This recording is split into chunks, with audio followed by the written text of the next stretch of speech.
Hello students, welcome back once again in our chemistry class.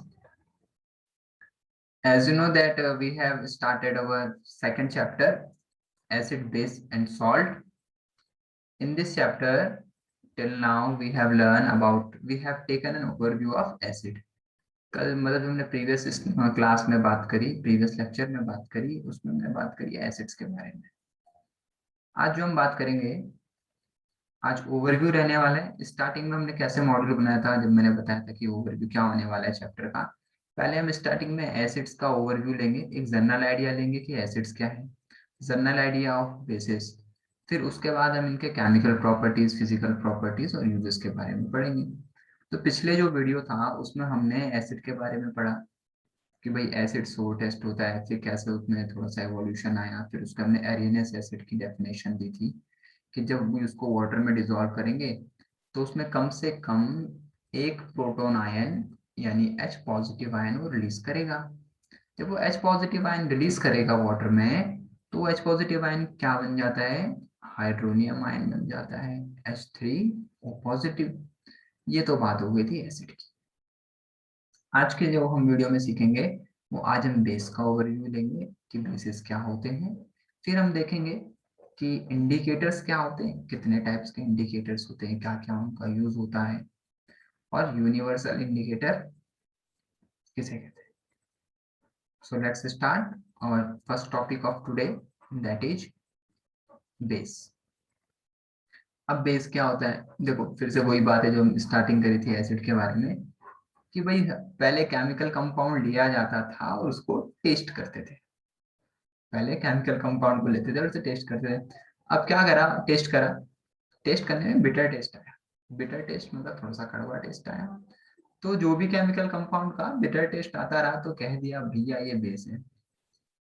लेकिन क्या इतना definition sufficient है बेस को डिस्क्राइब करने के लिए? कि सारे के सारे केमिकल कंपाउंड तो टेस्ट नहीं कर सकता इंसान। एग्जाम्पल में लिया कॉस्टिक सोडा ले लिया, caustic soda, sodium hydroxide, calcium hydroxide, ये सारे के सारे बेसिस ले लिए गए थे।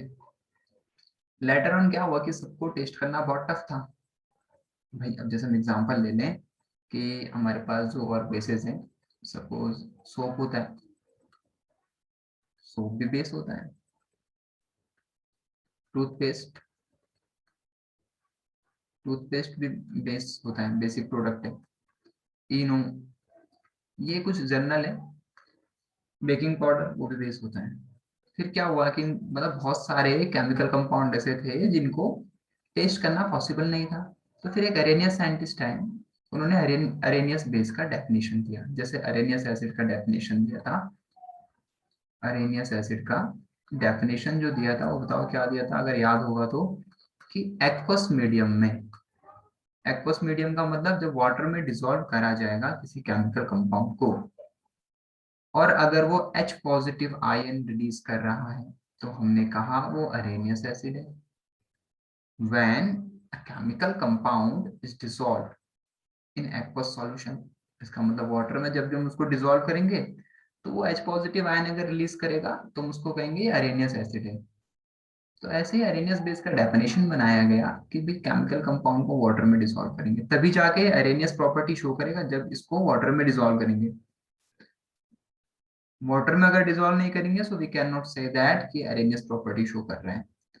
तो जब भी हम इसको क्या करेंगे, वाटर में इसको डिसॉल्व करा तो देखने को मिला कि यहाँ से कम एक OH नेगेटिव आयन वो रिलीज कर रहा है।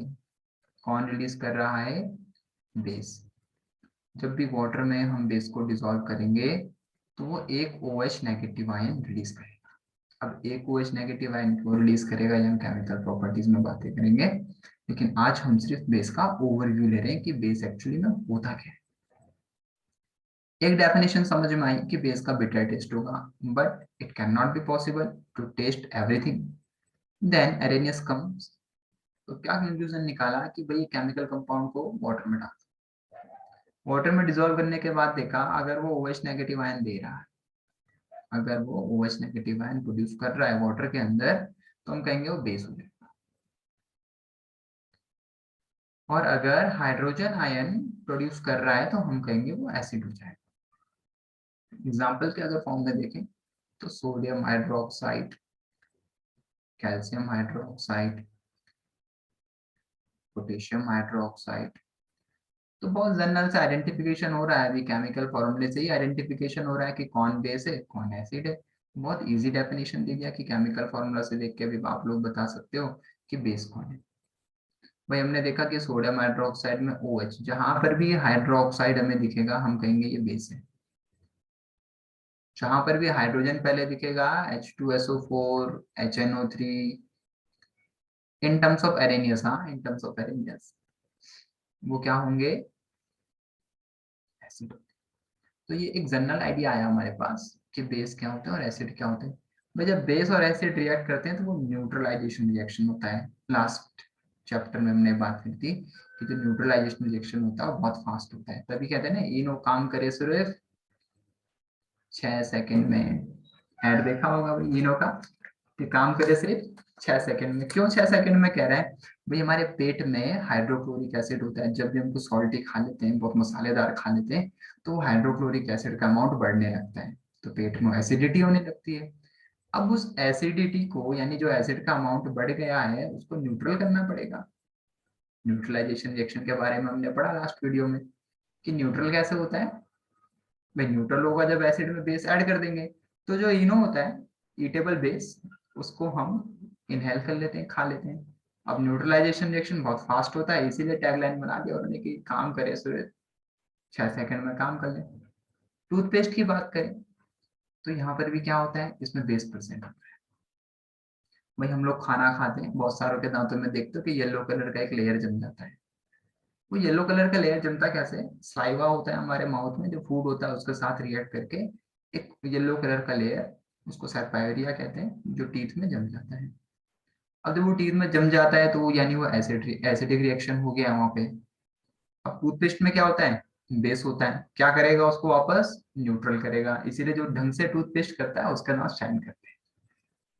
ठीक है, अब ऐसा नहीं कि तुम लोग सोप खा लो जब एसिडिटी बढ़ जाए पेट में। ठीक है, क्योंकि सोप सोप भी बेसिक कैरेक्टर शो करता है बट क्या होता है सोप में, और भी बहुत सारे इंग्रेडिएंट्स प्रेजेंट होते हैं जो हार्मफुल होते हैं पेट के अंदर के लिए, और उसको खा लेंगे तो ऐसा नहीं कि पेट में एसिडिटी हो जाए और इनो है नहीं तो तुम लोग सोप खा लो, भाई इसमें भी तो बेस है, नहीं ऐसा नहीं करेंगे। ठीक है, और कुछ ले सकते हैं, किचन में बेकिंग पाउडर होता है, उसमें भी वो भी सेम वर्क करेगा। ठीक है, बेस का ही वर्क करेगा और एसिड को क्या कर देगा, न्यूट्रल कर देगा। आई होप इतनी बात समझ में आ गई होगी कि बेस और एसिड का क्या रिलेशन है, कितना यूजफुल थिंग है और क्या चीज ये होता है। अब कुछ बेस क्या होते हैं, वाटर सॉल्युबल होते हैं, तो वाटर में बहुत अच्छे से सॉल्यू मिक्स हो जाते हैं। ऐसे बेसिस को कहते हैं एल्कलीस। ऐसे बेसिस को हम कहते हैं एल्कलीस, जो बेसिस वाटर में बहुत अच्छे से मिक्स हो जाते हैं। भाई हम लोग देखते हैं कुछ साबुन ऐसे होते हैं कि वाटर में बहुत ज्यादा झाग देते हैं, कुछ ऐसे भी होते हैं जो झाग देते ही नहीं है, तो दोनों बेस ही। तो जो ज्यादा सॉल्युबल होता है उनको कहते हैं एल्कलीस। तो बेस का एक और अल्टरनेट टर्म हमारे पास सामने आता है, एल्कलीस। आयो बेस का अभी थोड़ा बहुत बेसिक आइडिया माइंड में आ चुका होगा। अभी लास्ट क्लास में जो मैंने लास्ट में एक चार्ट बना के दिया था एसिड का, वो यहाँ पर मैं फीड करना भूल गया हूँ, मिस हो गया है। तो असाइनमेंट पैनल में पीडीएफ फॉर्म में जो हमारे पास कॉमन बेसिस हैं, उनका क्या क्या यूज है, क्या उनके सोर्सेज हैं, वो वहाँ पे सभी को मिल जाएगा। टीचमेंट का असाइनमेंट पैनल वीडियो को देखने के बाद वहाँ पे देख लेना। तो असाइनमेंट पैनल में जो कॉमन यूजर्स हैं बेसिस के, वो देखने को मिल जाएंगे, कॉम्पिटेटिव एग्जाम में बहुत हेल्प करते हैं। चलिए आगे बढ़ते हैं। बेस का हमारे पास बेसिक आइडिया हो चुका है, एसिड का बेसिक आइडिया हो चुका है, लेकिन अभी हमारे पास एक लिमिटेशन डेफिनेशन सामने आया है। लिमिटेशन का मतलब कि भाई हमने एसिड को बोला सोर टेस्ट होगा, एसिड को बोला वाटर में डालो दे देगा हाइड्रोजन आयन। बेस को बोला बेटा टेस्ट है, वाटर में डालो दे देगा हाइड्रोक्सी आयन। लेकिन क्या इतना सफिशियंट है क्या उन दोनों को डिफाइन करने के लिए? सपोज नहीं है वाटर हमारे पास, नहीं कर सकते हम टेस्ट, तब कैसे पता लगाओगे कि ये केमिकल कंपाउंड एसिड है या बेस है? तो उस टाइम पे हमें कुछ ऐसा एक सब्सटेंस चाहिए जो ये इंडिकेट कर सके कि इस केमिकल कंपाउंड का बिहेवियर एसिडिक है या बेसिक है। तो इंडिकेटर्स क्या करेगा बेसिकली, इंडिकेटर्स ये इंडिकेट करेगा कि ये केमिकल कंपाउंड का जो कैरेक्टरिस्टिक्स है ये एसिडिक है या बेसिक है। भाई इंडिकेटर्स क्या होते हैं, गाड़ी में चलाते हो सभी लोग, उसमें राइट साइड इंडिकेटर दे देते हैं, लेफ्ट साइड इंडिकेटर दे देते हैं। तो क्या करता है, इंडिकेट करता है ना उस कि अब मैं राइट साइड मुड़ने वाला हूँ, अब मैं लेफ्ट साइड मुड़ने वाला हूँ। तो ऐसे ही जब साइंस में हम इंडिकेटर्स की बात करते हैं कंपाउंड्स के लिए, ध्यान देना, अब हम जो इंडिकेटर्स की बात करेंगे, बस उस समय हम इंडिकेटर की बात कर रहे हैं डायरेक्शन के लिए, जब हम गाड़ी चला रहे हैं, राइट डायरेक्शन लेफ्ट डायरेक्शन। अब यहाँ पे कंपाउंड क्या इंडिकेटर्स के लिए बात कर रहे हैं, तो डायरेक्शन तो होगी नहीं, यहाँ पे क्या होंगे, प्रॉपर्टीज होंगे। यहाँ पे क्या दिखाएगा, प्रॉपर्टीज दिखाएगा, एक सर्टेन कैरेक्टरिस्टिक्स दिखाएगा। कौन, इंडिकेटर्स। तो इंडिकेटर्स बेसिकली एक हमें आइडेंटिफिकेशन, एक इंफॉर्मेशन देते हैं कि ये केमिकल कंपाउंड एसिडिक है या बेसिक है। अब ये देते कैसे हैं, तो ये बहुत एक नॉर्मल चीज करते हैं, अपने कलर में चेंज ला देते हैं। अब ये कलर में चेंज कुछ भी हो सकता है, अभी कोई फिक्स कलर माइंड में मत बैठा लेना, क्योंकि इंडिकेटर्स बहुत सारे टाइप के होते हैं, बहुत सारों का अपना अपना कलर होता है, ठीक है। तो on the basis of colour ये क्या करते हैं, अगर हम किसी में एसिड डाल देंगे अपना कलर चेंज कर देगा, पहले कुछ और रहा होगा बाद में कुछ और हो जाएगा। सपोज पहले रेड था बाद में येलो हो जाए, ग्रीन हो जाए, ब्लैक हो जाए, चेंज हो जाएगा।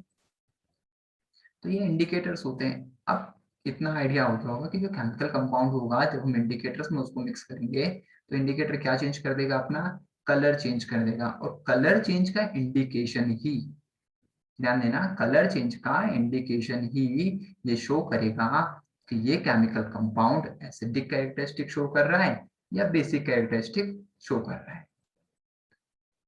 अब अगेन अब इसको थोड़ा और डिस्क्राइब करते हैं आगे। तो भाई अर्थ में, यूनिवर्स में दो ही चीजें टाइप की प्रेजेंट होती हैं, या तो भी नेचुरल होगा या मैनमेड होगा। ह्यूमन ने भी बहुत तरक्की कर ली है। तो कुछ इंडिकेटर्स नेचुरल होते हैं, कुछ मैनमेड होते हैं। तो जो नेचुरल इंडिकेटर्स होते हैं उनको सिंथेसाइज इंडिकेटर्स भी कहते हैं। उसमें हमारा लिटमस आ जाता है, टर्मरिक आ जाता है, रेड कैबेज, बीटरूट जूस, ये सारे के सारे नेचुरल इंडिकेटर्स हैं। सिंथेटिक इंडिकेटर्स मैनमेड द्वारा आर्टिफिशियली बनाए जाएंगे भाई। और फिनोप्थलीन, मिथाइल ऑरेंज, ये सारे के सारे सिंथेटिक और we can say man made indicators हैं। इंडिकेटर हम बहुत सिंपल अगर एक बोले, एक नॉर्मल टर्म में इसको डिफाइन करें तो हम कहेंगे भाई इंडिकेटर जो होगा वो होगा कलर्ड ऑर्गेनिक सब्सटेंस। कलरलेस भी हो सकता है बट जनरली बता रहे हैं कि इंडिकेटर्स कैसा होगा, कलर्ड ऑर्गेनिक सब्सटेंस होगा या डाइज होंगे। ठीक है, कहीं से भी एक्सट्रैक्ट करा जा सकता है, एनिमल से भी और प्लांट से भी। ये होता है इंडिकेटर। अब जो हमारे पास कॉमनली यूज इंडिकेटर्स होते हैं, litmus, phenolphthalein and methyl orange, इन तीनों के बारे में अब देखेंगे कैसे कैसे ये अपना बिहेवियर शो करते हैं एसिडिक मीडियम में और बेसिक मीडियम में। फिर हम लास्ट में बात करेंगे एक यूनिवर्सल इंडिकेटर के बारे में। भाई ये यूनिवर्सल इंडिकेटर का पूरा एक अलग वीडियो बना के देंगे सभी को, क्योंकि ये यूनिवर्सल इंडिकेटर बहुत ही यूजफुल होता है। यूनिवर्सल नाम से लग रहा है यूजफुल है, दमदार है। तो यूनिवर्सल इंडिकेटर होता है पीएच स्केल, इसको नोट कर लेना कहीं। Which is universal indicator, that is pH scale. इसका एक पूरा सेपरेट वीडियो, एक सेपरेट पोर्शन में हम इसको पढ़ेंगे, बहुत अलग तरीके से पढ़ेंगे पीएच स्केल को। As of now, we will just look at the things: litmus, turmeric, phenolphthalein, methyl orange, and these three are the most commonly used indicators: litmus, phenolphthalein, and methyl orange. So let's start with litmus. अब litmus नाम कहाँ से आया, कैसा आया? भाई एक लीचन plant होता है, लीचन प्लांट होता है। यहां से क्या करा, लीचन प्लांट का डाई बनाया और उसको पेपर में मिक्स कर दिया गया। ठीक है, लीचन प्लांट से डाई लिया, उसको पेपर में मिक्स करा, तो जो पेपर का कलर आया वो पर्पल कलर आ गया। इसको ध्यान से सुनते रहना भाई, बहुत तो यहाँ से बहुत बढ़िया बढ़िया क्वेश्चन आते हैं। देखो लिटमस कैसे बना रहे हैं, ध्यान देना। कि लिटमस कहाँ से आया, एक लिचन प्लांट था, उसको फिर बाद में लिटमस बोल दिया गया। लिचन प्लांट से डाई निकाला उसका, उस डाई को पेपर पे पेस्ट करा। तो जब उसको पेपर पे पेस्ट कर दिया था, पेपर में हमने उसको यूज डाल दिया मतलब, तो उस पेपर का कलर कैसा हो गया, पर्पल कलर हो गया है। ध्यान देना कौन सा कलर हो गया है, पर्पल कलर हो गया है। ठीक है, कब हुआ पर्पल कलर, जब लिचन प्लांट से डाई निकाला और उसको किस में पेस्ट करा, पेपर में पेस्ट करा। तो पेपर का कलर कैसा चेंज हो गया है, पर्पल कलर का हो गया है। ठीक है, उस डाई को डिपॉजिट किया पेपर में और पेपर का कलर हो गया पर्पल। इतना ध्यान रखना है अभी। बहुत बढ़िया बढ़िया कॉम्पिटेटिव एग्जाम्स में यहाँ से क्वेश्चन आते हैं और बच्चे कंफ्यूज हो जाते हैं। IIT, JEE, NEET, AIPMT, UPMT जो भी होते हैं, यहाँ से बहुत बढ़िया क्वेश्चन आता है, क्योंकि बच्चे बहुत ही बेसिक चीज रट लेते हैं और उसको रटना नहीं है। देखो पर्पल कलर कैसा आया भाई, लिटमस, लिचन प्लांट था, वहां से डाई उसका निकाला, उसको डिपॉजिट कर दिया पेपर में और पेपर का कलर आ गया पर्पल। ठीक है, अब ये पर्पल कलर के पेपर को बोला लिटमस पेपर। क्या बोला बताओ, लिटमस पेपर किसे बोला है, पर्पल कलर के पेपर को बोला लिटमस पेपर। लिटमस पेपर क्यों बोला, क्योंकि इसमें लीचन प्लांट की डाई को पेस्ट कर दिया गया था। ठीक है, अब क्या होता है, जब इस पर्पल कलर के पेपर को हम वाटर में क्या करते हैं, डिपॉजिट करते हैं। ठीक है, सपोज एक बीकर है, इसमें वाटर रखा हुआ था और ये एक पर्पल कलर का पेपर हो गया भाई, और इसको क्या कर दिया, उठा के इसमें डिपॉजिट कर दिया। तो देखा कि इसके कलर में कोई चेंज आया ही नहीं। ठीक है, इसके कलर में कोई चेंज नहीं आया। तो हमने कहा कि कोई चेंज नहीं आया, चलो अगला एक्सपेरिमेंट करके देखते हैं। फिर जब इस पर्पल कलर के पेपर को एसिडिक मीडियम में डाला, ठीक है, एसिडिक सॉल्यूशन में डाला, सॉल्यूशन कह लो चलो, जहाँ पे एसिड और वाटर मिक्स हो, एसिडिक सॉल्यूशन में डाला, तो जो पर्पल कलर था ये रेड कलर में चेंज हो गया। पर्पल कलर का लिटमस पेपर रेड कलर में चेंज हो गया है जब उसको एसिडिक मीडियम में डिपॉजिट करा। ध्यान देना भाई, पर्पल कलर चेंज हुआ है रेड कलर में, बहुत ध्यान से सुनना। ठीक है, वापस से पर्पल कलर का लिटमस पेपर लिया और उसको बेसिक सॉल्यूशन में डाला। ठीक है, पर्पल कलर का लिटमस पेपर बेसिक सॉल्यूशन में डिपॉजिट किया, तो ये हो गया ब्लू कलर का लिटमस पेपर। तो अभी यहां से देखो, लिटमस पेपर के दो कलर सामने आ गए हैं। कौन कौन से, रेड कलर और blue colour. Litmus paper red colour कब है, एसिडिक मीडियम में। ठीक है, लिटमस पेपर ब्लू कलर कब है, बेसिक मीडियम में। इतनी बात समझ में आ रही है, नहीं समझ में आ रही होगी, बहुत इजी लैंग्वेज में बताया है वैसे तो, वीडियो को रिपीट करके देख लेना, नहीं तो इससे आगे मत बढ़ना। ठीक है, इसको हम इरेज कर रहे हैं।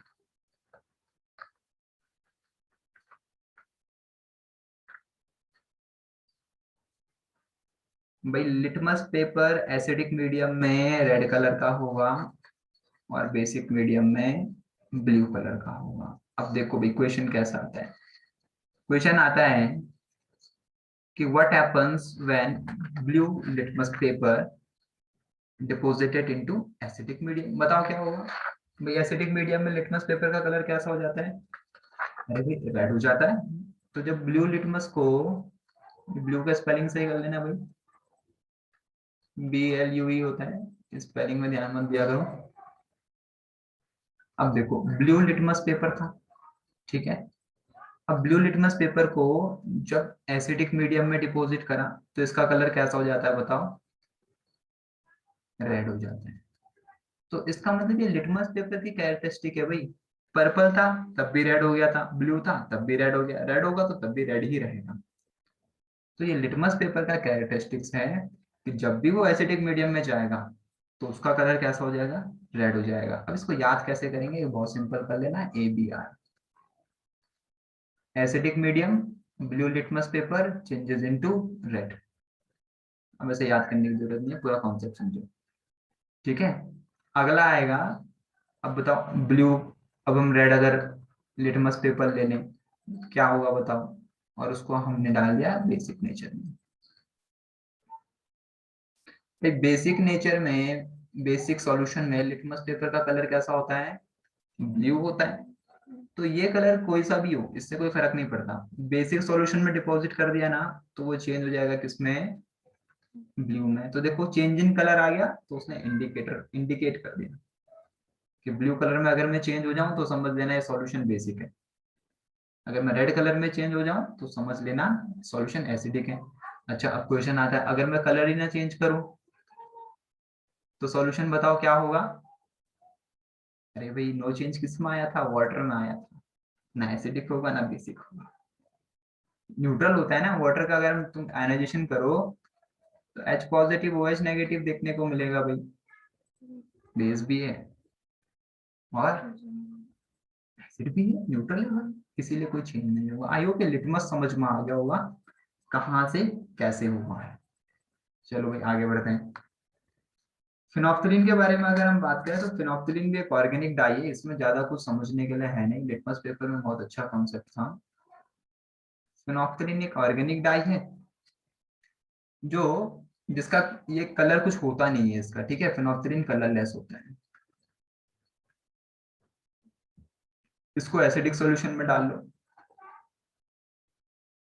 या न्यूट्रल सॉल्यूशन में डाल लो, कलरलेस ही रहेगा, अपना कलर चेंज करेगा ही नहीं।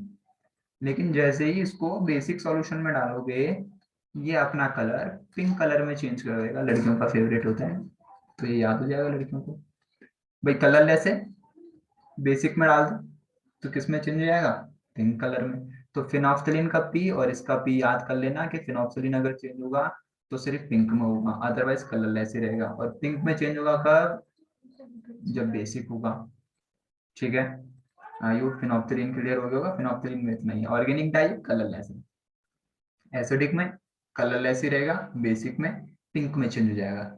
नेचुरल कलर फिनोप्थलीन का कलरलेस, ठीक है, कोई कलर नहीं होता, वाटर की तरह होता है। एसिडिक में नो चेंज यानी कलरलेस ही रहेगा, लेकिन बेसिक सॉल्यूशन में पिंक कलर का हो जाएगा, ठीक है। कलर चेंज करके बता दिया इसने भी कि भाई हम भी इंडिकेटर है।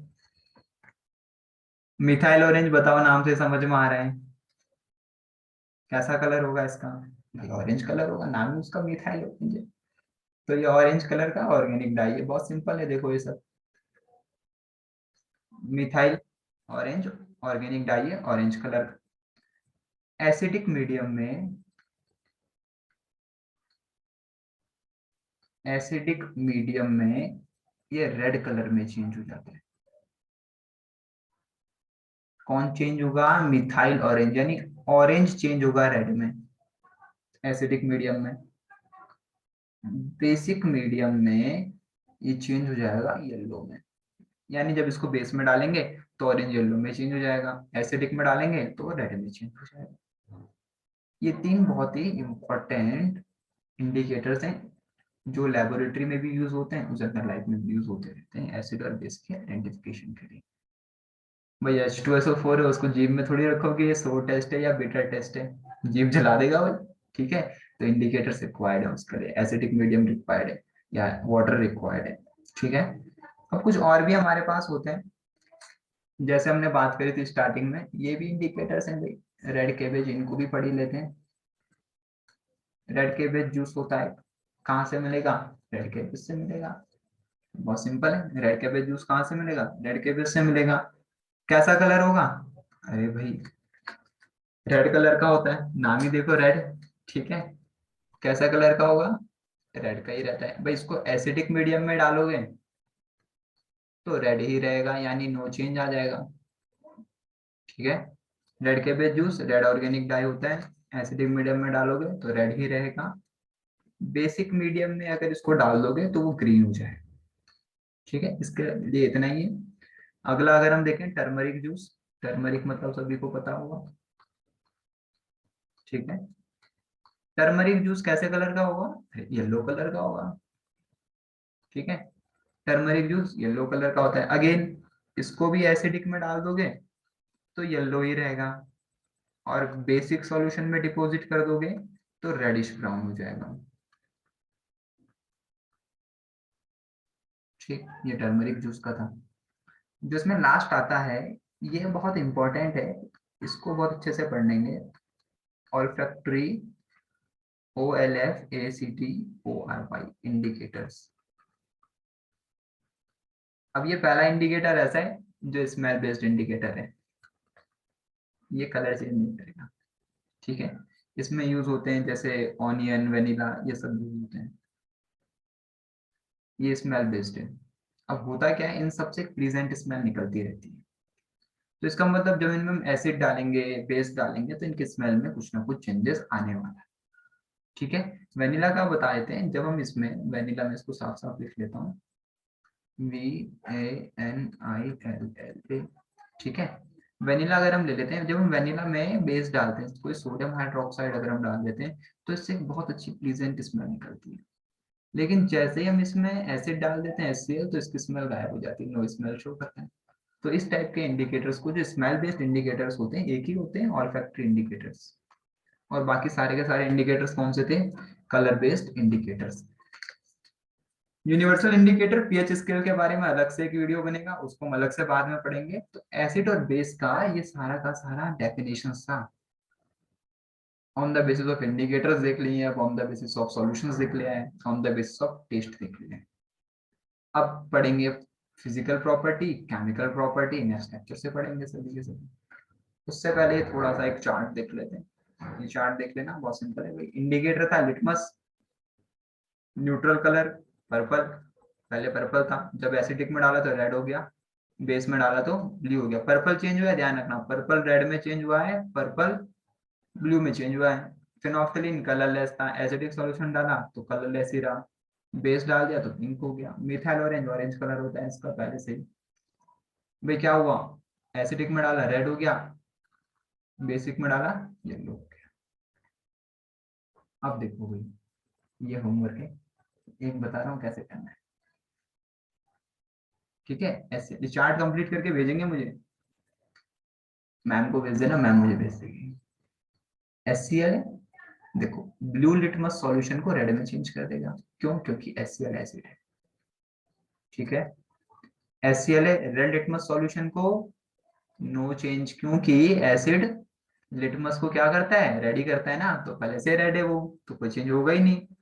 फिनोल्फ्थालीन को कलरलेस ही रहने देता है एसिडिक, मिथाइल ऑरेंज को रेड में चेंज कर दे रहे हैं। तो ये नाइट्रिक एसिड है, सोडियम हाइड्रोक्साइड, पोटेशियम हाइड्रोक्साइड, इनको ऐसे फिल करके मुझको दे देना।